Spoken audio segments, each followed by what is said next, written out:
C'est la 150e capsule déjà au quotidien.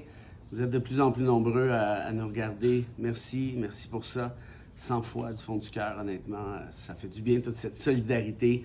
Et vos commentaires me touchent beaucoup aussi. On voit que ça vous interpelle, ça vous préoccupe. Ça fait du bien. Parmi les commentaires, justement, il y en a un qui revient tout le temps. C'est celui-ci. Comment est-ce qu'on peut faire pour éviter que ça arrive? Aux États-Unis, on ne peut rien faire. Soyons honnêtes, là, c'est cause perdue. Par contre, ici, c'est autre chose. Vous savez ce que je pense de Mathieu Bock-Côté? C'est assez bien documenté. Je pense que ce gars-là est un ambassadeur du fascisme ici au Québec, avec ses nombreuses tribunes. Le gars, on va le dire franchement, véhicule des propos racistes. Son prochain bouquin, apparemment, va expliquer à quel point le droit et la justice sont des ennemis de l'Occident. Ça vous donne une bonne idée. Et regardez bien ce qu'il a publié comme chronique récemment. Là, je ne veux pas m'acharner sur lui, mais juste pour vous montrer que ça rentre graduellement le fascisme dans les esprits, avec le nombre de tribunes qu'il a. Et à un moment donné, il y a des esprits qui deviennent pollués, puis il y a des politiciens qui décident de suivre. Écoutez ça.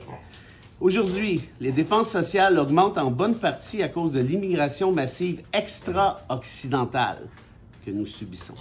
Extra-occidentale. Elle ruine les classes moyennes des sociétés d'accueil, tout simplement, en plus de dérégler nos systèmes sociaux et notre marché immobilier. Immigration extra-occidentale. Ça veut dire quoi, ça? Ça veut dire toute l'immigration qui ne vient pas d'Europe, essentiellement, ou des États-Unis ou d'Australie-Nouvelle-Zélande. Tout le reste, c'est un problème. C'est donc un problème de couleur. Hein? C'est l'Asiatique, c'est l'Africain qui vient dérégler tout ce qui existe. Ce gars-là s'est jamais intéressé une seule sacrée seconde à ce qui se passe en matière d'équité sociale au Québec. Il s'en fout totalement. Et là, tout à coup, il peut blâmer l'immigration et là, il se garde. Est-ce qu'il y a des preuves de ce qu'il avance? Évidemment pas. Et là, il s'en va rattacher ça, je le répète, c'est important, sur une couleur. C'est abject. Vous savez ce qui est le plus abject? Juste une chose.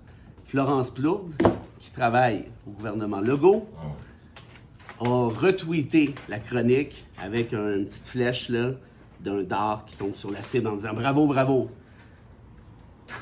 Quand je vous disais que tout était interrelié. Now you do what they told ya. Now you do what they told ya.